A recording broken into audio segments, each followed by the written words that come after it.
doing too much. It's not working.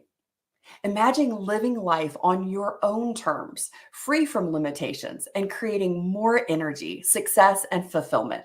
My guest today believes this is possible by decoding our programming and updating our lives in all areas.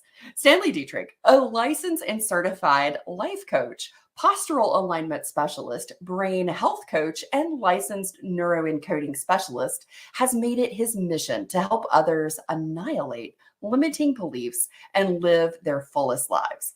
As the founder of 360 Life Without Limits, Stanley is here to explore the possibilities beyond chronic burnout.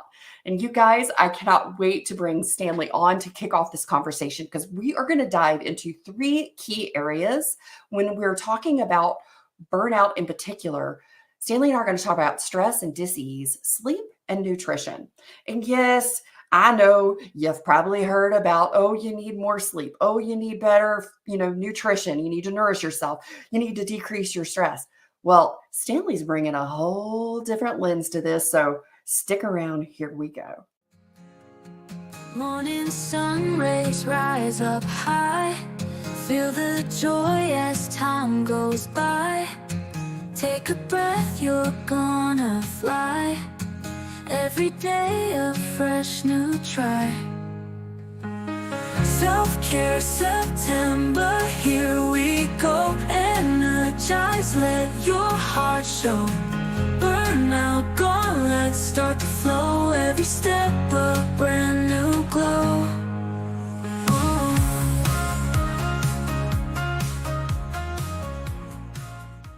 Stanley, welcome to the show. I'm so excited to have you here today. I am excited to be here, Cara-Jean, and I love your energy, and I love the move that you're bringing, the movement and the revolution that you're bringing to other people, that you're empowering them with what your podcast, what your show, what you are about. And my personal conversations with you, I'm just like, this girl is a firecracker, and I want to know her even more. So I'm excited to be here with you. Oh, thank you so much. It is mutual admiration society because every time I am either in the room just listening to you speak and share around your zone of genius, or just one-on-one having a conversation, you are always sparking my joy, and you bring so many beautiful little insights. And I can't wait to share these with you guys today because Stanley is going to drop some knowledge bombs. I assure you, your brain will be sparking all over the place in this conversation. Stanley, I always love to start our conversation around what has been your personal experience with burnout and stress. How did it show up for you? Stress is something that if we allow it to come in, it can overtake us. And it's an incremental thing that takes place. And if you don't nip it, it's kind of like a weed in the garden. If you till up your garden and you notice that it's just plain dirt, and you put your plants in and you go by a couple of weeks and nothing is taking over. But if you let a couple more weeks, you look out and you go, what happened? And those weeds are symbolic of the stresses that come into our life. And one little stress is no big deal. Now, if you let that just root, now it tends to grow more stress. And when you don't address it and you say, I'll get to it later, or this is just the way that it is, what I'm doing is I'm diminishing the quality of life and my quality experiences and my relationships, not only with others, but with myself.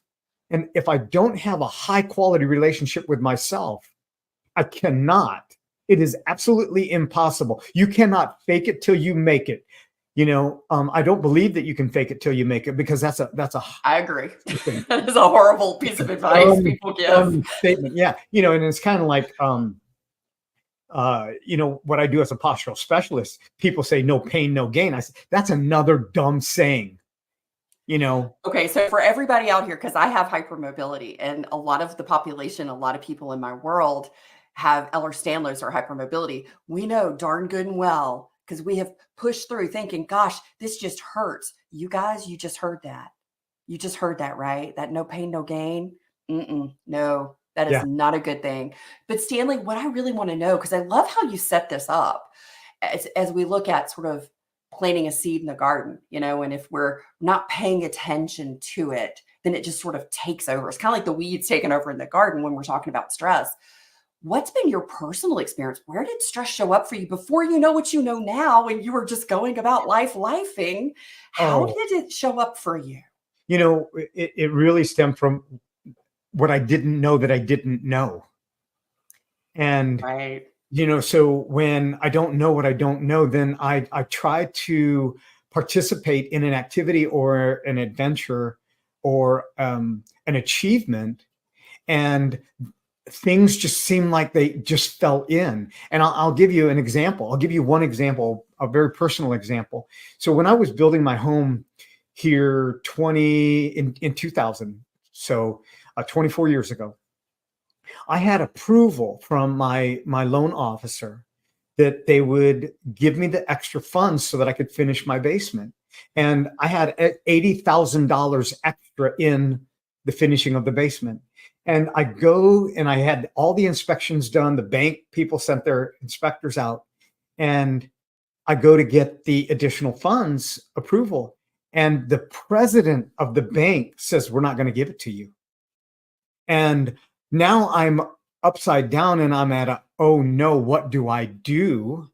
And he said, "Go to another bank and see if they'll give you the loan." And I go, "Let me ask you this question. If I were coming to you from another bank, would you give me the money?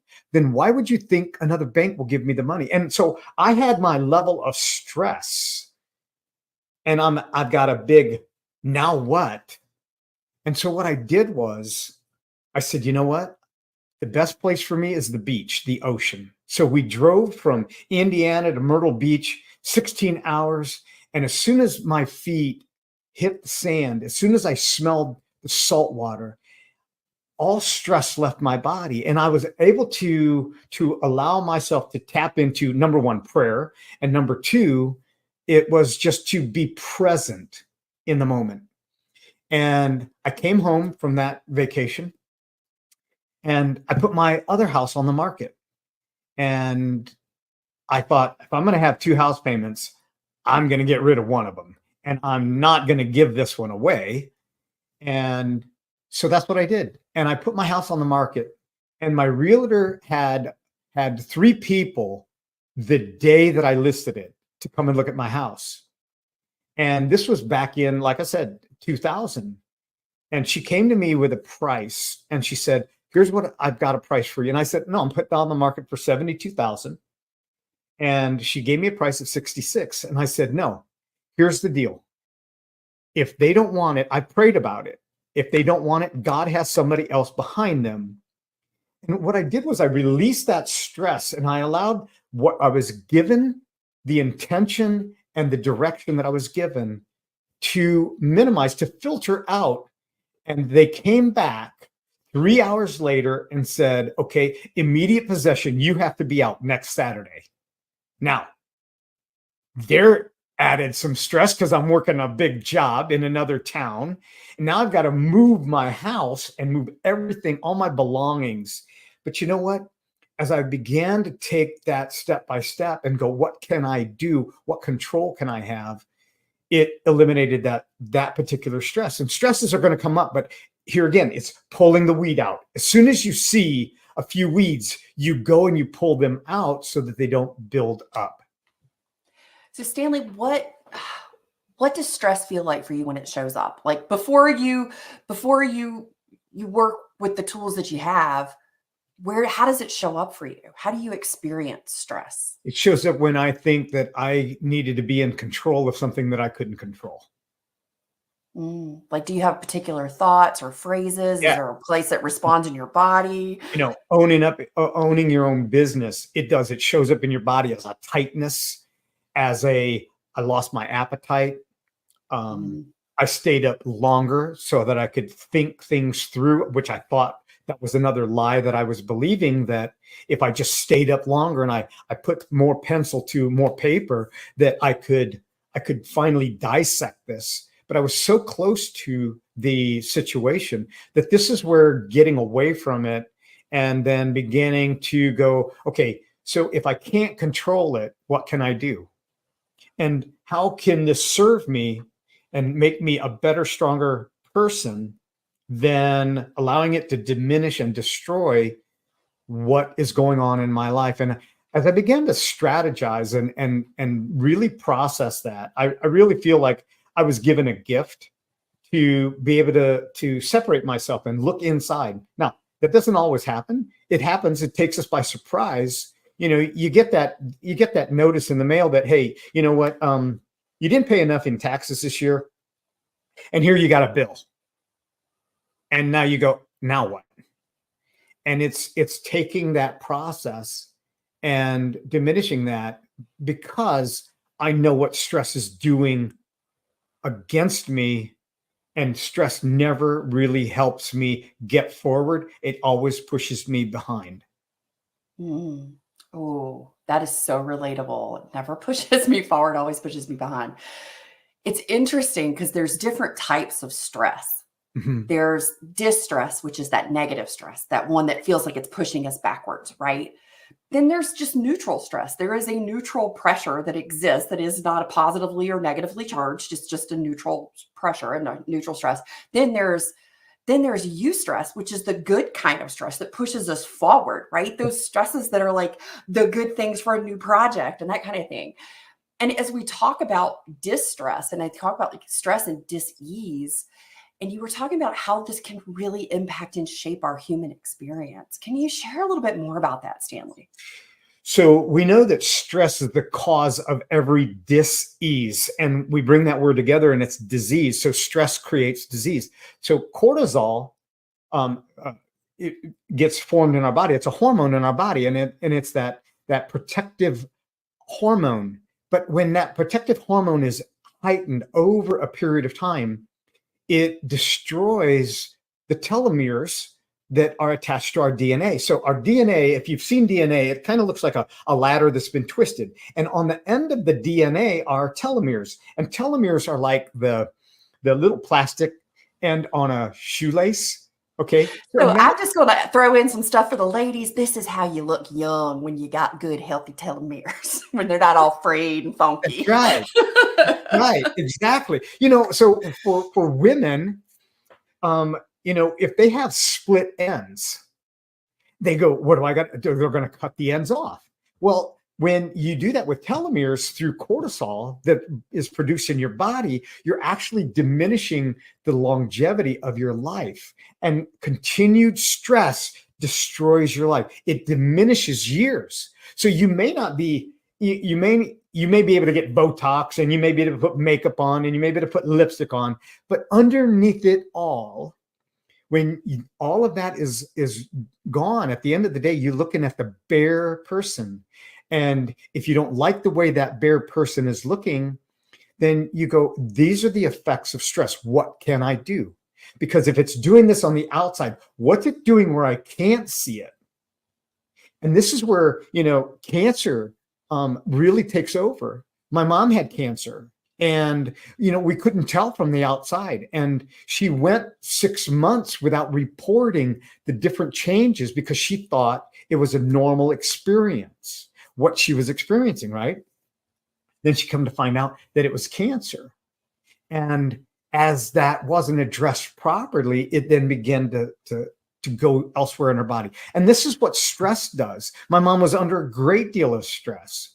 And I have no contribution to that factor, but because you see the halo, the halo's gone today. So anyway, but the idea behind, we can control that. Now I want to share one quick thing, and I pulled this up just so that I could quickly recite how you can reverse those telomeres from being diminished. You can grow telomeres by eating almond butter, almonds, Brazil nuts, cashew butter, cashews, chestnuts. Coffee can actually grow telomeres. Flaxseed, green tea, hazelnuts, macadamia nuts, peanuts, the peanuts that are Valencia, they're organic. Pecans, pine nuts, pistachios, pumpkin seeds, sesame seeds, squash seeds, sunflower seeds, here again, organic, and tahini and walnuts. Now, if you have a nut allergy, you can eat some of the seeds. These grow telomeres, extend the life of the DNA. So there's just a quick snapshot. Oh, I love that so much. And this is such an important conversation, because when we're looking at long-term burnout, chronic cycle burnout, which is what I specifically talk about, and this is where everybody shows up here to talk about. And as we're talking about this, there's so many research studies out there showing that the longevity, the life expectancy of an autistic person is between 54 and 57 years old. Now, I'm just going to throw in the context to why those numbers are so low, why the life expectancy of an autistic person is 54 to 57 years old. And, I've got a great conversation coming up in November for you guys with Becca Lori Hector, where she and I are talking about some of this. But Stanley's bringing up something that's really important. And I think it's so important for us it's why I am here to try and help so many people get out of burnout, because of the impact that chronic stress. And for the majority of us who are neurodivergent and disabled, my research shows that the on-ramp to stress, to burnout, the first burnout, begins at the age of 4, from age 4 to 6. And then the first burnout hits between age 6 and age 8. And then on average, autistic and ADHD people are experiencing anywhere from 3 to 4 burnout cycles before they hit 50. And when we think about that, and we think about what Stanley just shared from the perspective of how cortisol, heightened long-term levels of cortisol, are shortening the telomeres with our DNA, that is essentially our life force. That's right. Then we can see and understand why our population has a much shorter life expectancy. And we're also going to talk about some quality of life stuff. So Stanley, thank you so much for bringing that to this conversation. I really appreciate it. Well, you're so welcome. And, I wish I would have known this 20 years ago, but I didn't. So once I learned it, then it was like, okay, what can I do? And here at my desk, pumpkin seeds. I just had, this is like my snack. And I just had almond butter on my apple last night. And I had tea. There you go. So it's what can I do? That's a simple step to eliminate it. And, once you can't unknow. So let me go on. I love that. I love that quick list that you gave everybody. So you can pick and choose, because if you're an MCAS patient and there's stuff that just activates your histamines, you can choose nuts, and there's other options there as well. I love that you shared those things. Well, okay. So if we talk about the stress and the disease and sort of how this shows up in our body, well, I always share the very first thing to go offline in stress and burnout is your sleep. And it's the last thing to come back online. It's the very last thing to really get back right. Talk to us about sleep, Stanley. Okay, it is probably the most overlooked element to longevity.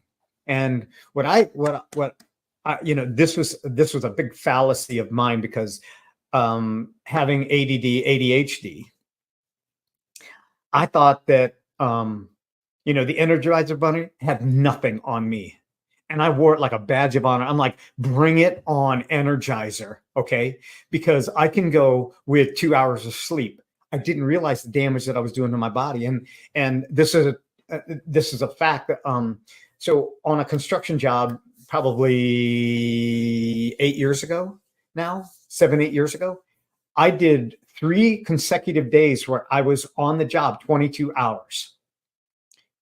22 hours, and the guys that worked with me, they're like, I don't know how you do it, but there is no way that I could do it. And I performed at a high level, as high as anybody else. I mean, I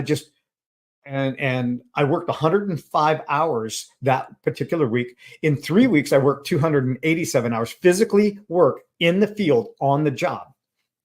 And, but what I didn't understand that it was doing was diminishing the chemicals that my brain was actually able to function at, even at a higher level, and the damage that I was doing.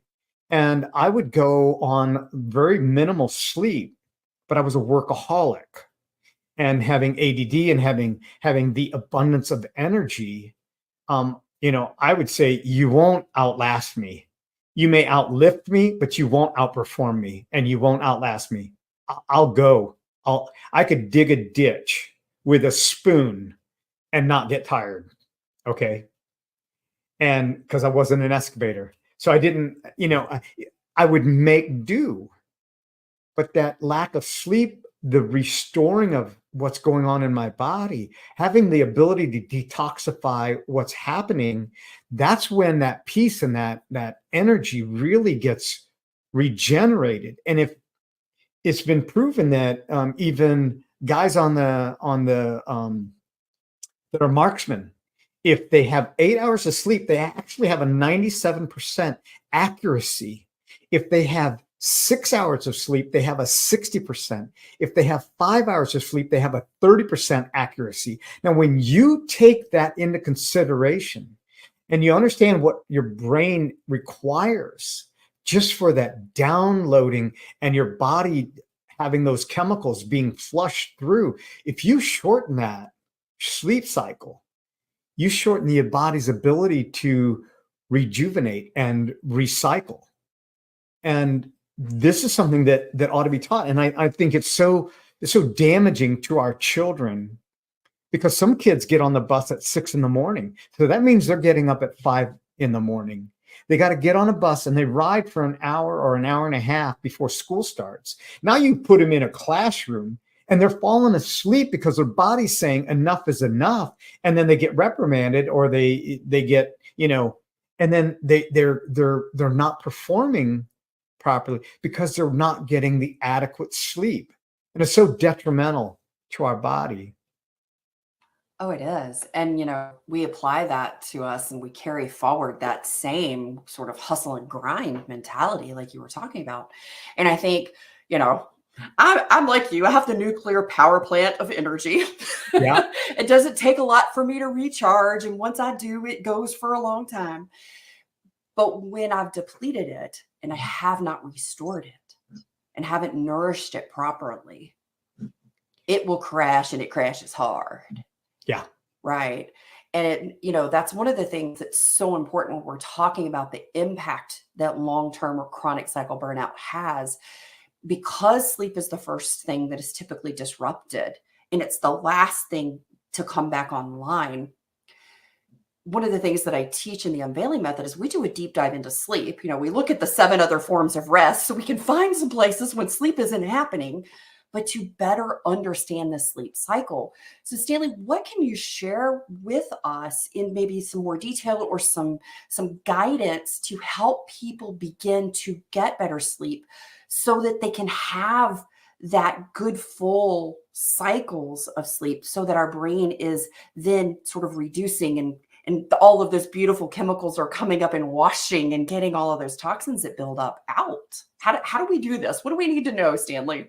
Well, one of the things that I do, as a postural specialist, if your body is not in alignment, you are going to be fidgeting when you're sleeping. So if you're in pain physically, you're not going to get a restful sleep. You're going to be constantly adjusting. If you've got a clock or a lamp or something that's lit up in your room, you're not getting that deep sleep, because even with your eyes closed, you don't get into that REM sleep, that deep sleep, because there's a light that distracts. And so when there's a light and we can look over in the middle of the night and we can see light, it tells our brain, hey, it's time to wake up. And so you're laying there and you are fidgeting. One of the things that I want to say about nutrition, and I know we're going to get into that, but if you're eating things that are high protein a couple hours before you go to bed and you wake up, there's your reason. Because your body's trying to process that protein. So if you eat salmon or chicken, or you eat high protein meals late at night, that energizes your body. And when I understood that, when I came across that, that was one of those things that once you know it, you can't unknow it. And it's like, I love salmon. And sometimes I'll be working late because I like to enjoy or take most of the daylight. I love, I'm one of those weird ones that loves daylight savings because it stays light longer. But the problem with that is that it wrecks my circadian rhythm. And so if my first light in the morning is my computer, I'm jacking my system up because that blue light is just abrupt. So I don't get to do it a lot. And the reason I say I don't get to do it a lot is because I'm doing, my sessions or whatnot. But the best thing to do is to go out and get first light before the sun breaks through, just that first light, because it changes. And if you put your tongue on the roof of your mouth, it really affects your circadian rhythm. It's probably the most beneficial thing that we can do to enhance our sleep. So darken your room. Don't sleep with your phone near your body.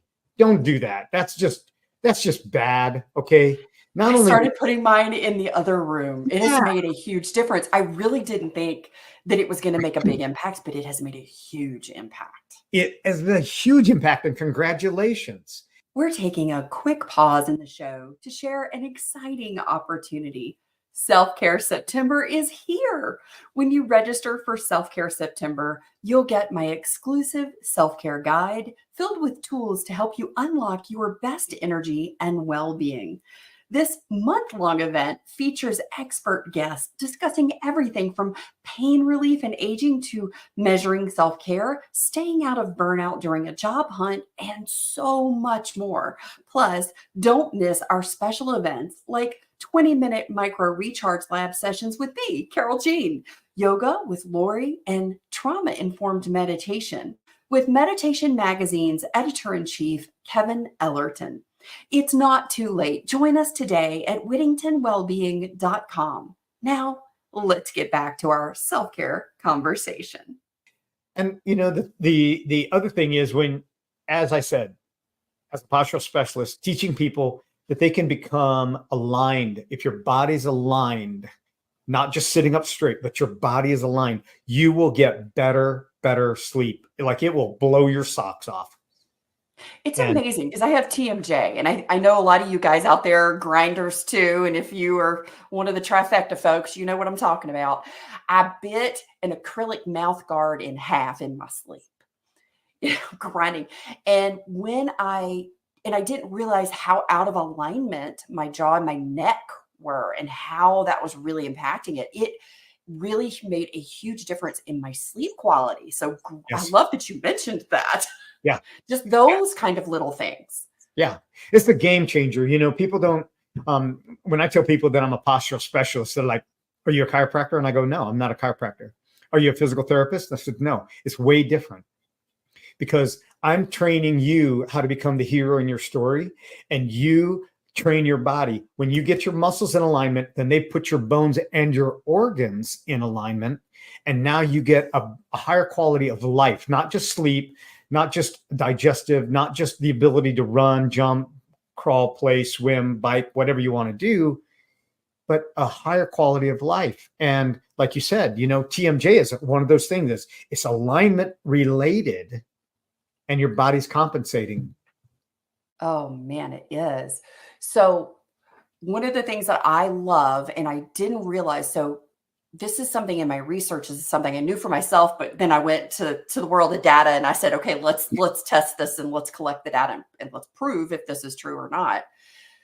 For neurodivergent and disabled people who are experiencing burnout, 100% of research survey respondents said they were experiencing a heightened sensory sensitivity. And at the top of the list was sensitivity to light. And Yes. so when you are in burnout and your sensitivity to light has heightened, it is one of the things that will very easily disrupt your sleep. So if you are, moving into, let's say you're in like level 2 or 3 and you're getting into that sleep and you're moving into that deeper, 4 REM sleep, and something happens, maybe you turn over and the bright light from the alarm clock is now in your face, it will disrupt that. It will wake you up. Now, Yep. it can either be a sleep arousal or a sleep disturbance, and those are conscious versus unconscious arousal, but you're still pulled out of where you were in the sleep cycle. And when you're pulled out, folks, you start all over again. Yeah. People don't tell you that. So then you've lost that time and you haven't gotten into the good deep part to do all the beautiful things that our body does to help wash and flush all the toxins and all the things that build up in our brain. One of the things that I found is the quickest, easiest fix, and it's made a huge difference for me, is I got a sleep mask that is the convex. So it doesn't touch my eyes. My eyelashes can flutter in there and it doesn't touch it. I don't feel like I'm suffocating. Right. That made a huge difference. Putting my phone in the other room. Or is there another thing that comes to mind? Like we're getting our body in alignment. We're looking at the temperature. We're looking at the light. We're helping to set our rhythm. Go outside first thing in the morning. Push your tongue on the roof of your mouth. I mean, these are huge things that people are like, oh, that's no big deal. I'm like, oh, it's a big deal when you start doing it. Exactly. So one of the things that I highly recommend to everybody is that they go out and ground. And what I'm talking about is that you get in your flesh in contact with the ground. To go out and sit in a chair. And what I suggest to people is don't go out there with your iPods. Don't go out there with anything else. Don't go out there with a book right now at the beginning. And what I want you to do is just sit in a chair or sit on the ground and put your bare feet on the ground or get some skin contact on the ground and experience the energy that comes up from the earth into your body. It's just so amazing. Once you get used to it, it kind of, you just know that it's happening. But the first time, it's kind of like your first kiss when it's a real kiss, and not just a check. The energy that gives you. Well, when you put your bare feet on the ground, you're getting energy coming from the sun that now reduces the oxidative stress that's in your body. And it's free. It's free, folks. Okay. So this is something that you can do. Go out there for 20 minutes. And if you don't have 20 minutes, book a call with one of us. We got some talking to do. Okay. Because hey, I say you can do anything in 20 minutes or less. This is the 20-minute or less thing. Yeah. So 20 minutes, go out there and watch what happens to your life. And as you reduce that oxidative stress from the beginning, okay, guess what it's going to do to your sleep? It's going to make it more sound. Oh, I just got the chills because this is so true. This is so accurate. So this morning, I believe in doing some energetic things sometimes. If I need to just clear my space, I just need a quick energy boost. I just need to feel a little more calmer, centered, or grounded, like you're talking about. This is one of the things that I do. I go around, I collect the trash in all the little cans in all of our rooms. And there is something very cleansing. There's a shift that happens because then there's this clear space, right? Yeah. So I collected it. I took it out to the bin out at the end of the driveway. And as I was walking back, I was feeling the sun on my face. It was still pretty early this morning. And I just took a deep breath in and I stopped and I took my feet out of my flip-flops and I put my feet on the earth. And here's something really beautiful that I love to add to this, because Stanley, you just brought in the sparks of joy here for the things that make a difference. I leaned over and I put both of my hands on the pine tree. Uh-huh. And it's beautiful because my husband has these cool hunting night vision scope. Uh-huh. And we were looking at it when he first got it. And I said, oh my, we have tons of pine trees. I'm in Alabama. Y'all know that. And I looked out at the copse of pine trees in our front yard and it was pitch black. There was no moon. The sun had been down for probably about 3 or 4 hours. And these pine trees were bright red and orange. They hold so much heat and energy more than anything else. And so this morning, it just felt good. And I took both of my hands and I just touched the bark of the pine tree. Yeah. And I just inhaled. And I think about this when I do it. I inhale. When I inhale, I think energize. And I feel like energy coming in through the top of my head, through my body. And when I exhale, I think ground. And I push that energy out my feet into the earth. And then I pull it back in and it's sort of inhale and exhale in this visualization. But when I touched the tree this morning, I sensed what you were talking about. It's this feeling that you get that you don't get from anything else unless you've got skin to skin contact. That's it. That is. So, when people tell me, when I ask them, tell me a place that you went on vacation. And when they tell me that they've gone someplace where they're doing a lot of walking, there's a different experience from those that go to like a reserve or the ocean, because they're not in shoes. They're in contact. And why do you feel such a release of tension when you go to the beach? Because it's difficult to walk in shoes on like white sand. And so you take your shoes off and you let your feet move. You allow the body to breathe. And as you're in contact with something that has been absorbing the energy from the sun. I mean, where do we get our energy? Lightning and the sun. And they harness it and then they pump it into people's homes. Now take that energy free, walk out. And the best thing is, morning when there's dew, it's like picking up an extension cord that is in water. It's electrifying. Okay.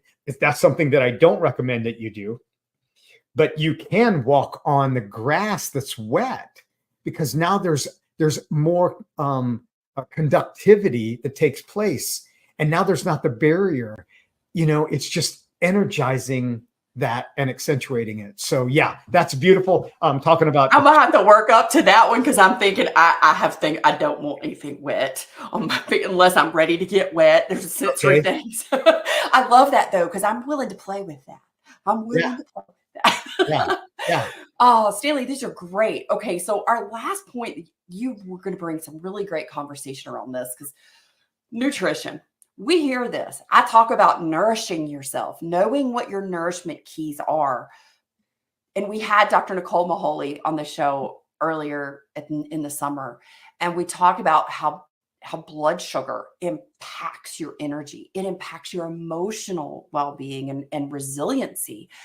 And when we talk about nutrition from your perspective, what do you want us to know, Stanley? What's really important here? Well, sugar is your sentence to death. And that's, I'm not going to sugarcoat it, no pun intended. But the fact of the matter is, the higher the content of sugar, the diminishing on your body. And you may not notice it when you're 27, but when you're 28 to 30, you start to notice it, and you start to get this brain fog. And I have a very current situation. A young man called me, and he is 29 years old, and he said, "Hey, I'm having brain fog. Can you help me?" He said, "I find myself getting stuck, and this is just weird." And so the first thing that I have him do is I say, "Don't change your diet. I want you to write down everything that you eat, everything that you drink, and also how your sleep is. And you're going to keep a log for me for 7 days. We're going to look at it.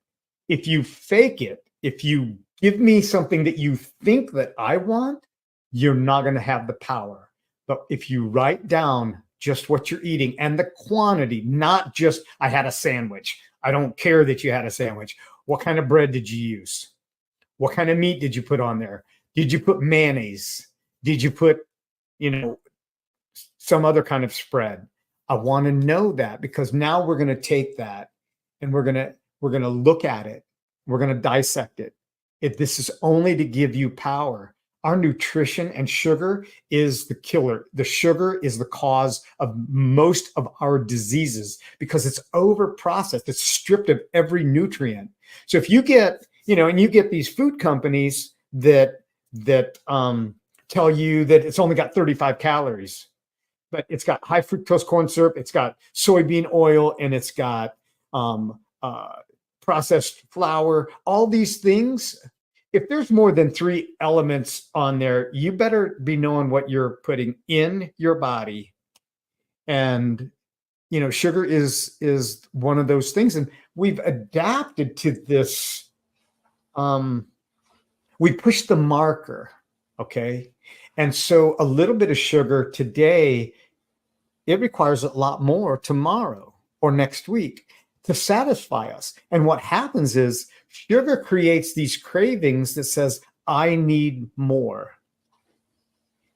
And what our brain is saying is, I need more healthy oils. I need more omega-3s. I need more good fats, not bad fats.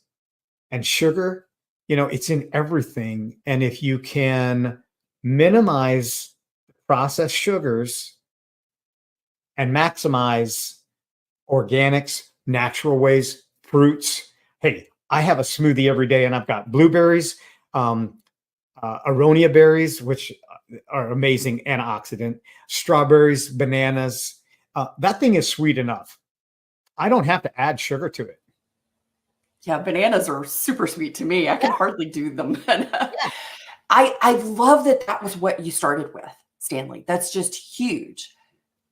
Because when I was in a ghost pepper level 5 burnout and everything hurt, and I was at the absolute worst of the worst of the worst of everything, I remember standing up. I was finally able to stand up. I couldn't stand up for a long time without falling over or passing out, but I was where I was standing up, and I stood up out of the bed, and I felt like I was 100 years old, and it hurt from the tips of my toes to the tops of my hair. And I just remember thinking, this is miserable, and I don't want to feel like this. My kids were little, I couldn't play. And the first thing I did, because my approach was, what do I have control over? What can I do something about that I can monitor? And I thought, I'm just going to cut out sugar, because I had been doing some research and I was reading up on the impacts of sugar. And I was like, I need to lose weight. I had been on cortisone for about 3 or 4 years, and I was just huge. And I was like, I've got to do something. I hurt. I need to stop hurting. And within that 30 days, I remember one morning I stood up out of the bed again and I went, oh my Lord, I don't hurt. My joints don't hurt. And I was sleeping better. Yes. Yeah. So sugar is an inflammatory. So yeah. I would. It's in every stinking thing. It is in every toothpaste. They sneak it in. Yes, it is. Why? Everywhere. Yeah. So if you want to talk about toothpaste, we can do another talk about that. I use a toothpaste. It's called Boca. It's made by Boca, and it's hydroxyapatite, and it actually regrows the mineral on your teeth. So that's another conversation that we can have. Yeah, we're gonna have to talk about that. So using baking soda. The idea behind sugar being in everything, okay, it's an addictor. So it is a drug. It is. It's more addictive than heroin. Oh my gosh. Sugar does as much or more damage to your body as alcohol does. Now, alcohol has this effect that it can kill people. I don't know anybody that's gotten into a car accident because they ate too much sugar, but I do know people that have ruined their life because they ate too much sugar, because it destroys the hormones and the chemicals that our body is trying to produce, but it's constantly in this fight, in this battle. Now, like you said, now let me ask you, how old were you when you did that? How old were you when you were experiencing that pain that was just so intense? How old were you? I was 41. Yeah. Yeah. And you said you felt like 100. Oh yeah. And so it was awful. did it just like come on? Because this is what happens. I talk to people a lot, and it's gradual, and then just from the gradual, when it hit really big, and then it just got huge. Yeah. Yeah. So I used the example this morning, and I'll use it again. It's like taking a hammer and hitting your finger over and over and over. And somebody comes to you and says, why are you hitting your finger with the hammer? It's because it hurts a lot less when I hit my finger than when I hit my head. Why are you hitting your head? Why are you putting all this contaminants and then fighting the system that's being created by our diet? And, we live in this society where processed foods it's quick and it's easy. And I tell people this: the cheapest food that you eat is the most expensive food that you eat. So if you tell me you can't afford it, I'm going to call your bluff, and I'm going to say, no, it's going to cause you greater damage. And, don't get me started on the so-called healthcare system, because I want to know what doctor is asking, what is your nutrition like? you ask people that question, that question, unless they go to a nutritionalist, but a general doctor, they don't know what nutrition is. So they don't ask. And it is the place that I started over a decade ago now, and it is the place that has made the biggest impact. And I think what you just said is so important, because this isn't about throwing shame and guilt out there, guys. Because if you're in burnout, you are in that survival place and you're just like, I know I need to eat. And so you're grabbing the cheap, easy thing. All Stanley and I are saying is, at this point, we just want you to become aware of where can you start to make smaller intentional choices that are actually going to be the things that make the difference for you. Because the whole point of the conversation that Stanley and I are having today is from our hearts, and our intention is to be of service to you, to get you where you want to go, so that you are living the life pain-free and feeling amazing and doing all of the things that you are intended to do, your passion, your purpose, and your mission here in life. And all of that comes back to, how are we nourishing ourselves through what we put in our mouths? How are we nourishing ourselves with the quality of sleep? How are we also navigating, identifying, and being able to put new things in place to de-escalate stress, to not let the weeds show up in the garden?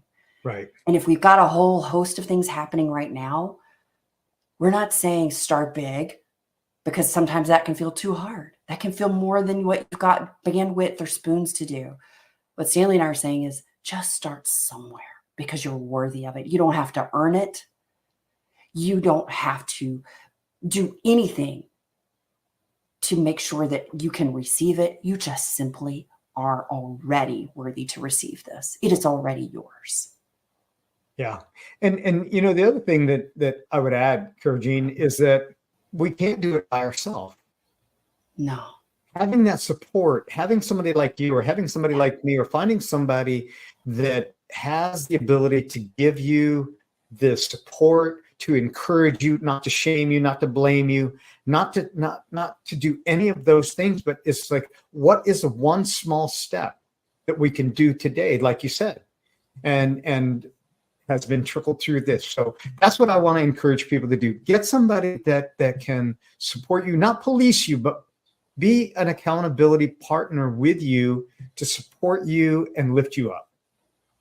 Absolutely. Community and support and having the right guide makes a difference. Right. Stanley, you have an amazing company called 360 Life Without Limits. And I've got the web address here on the screen. It's 360lifewithoutlimits.com. You're also on LinkedIn.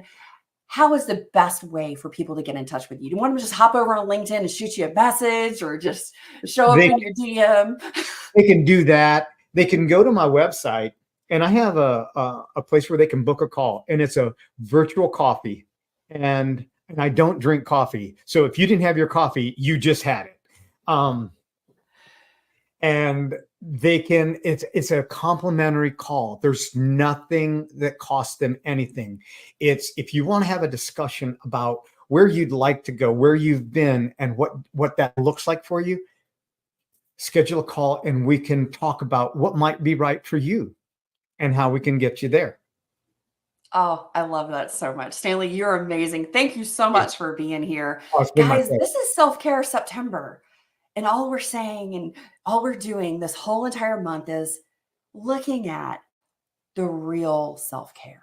Not slapping cucumbers on your eyeballs, not having a spa day, but how are we with intention, truly self-caring? How are we nourishing ourselves?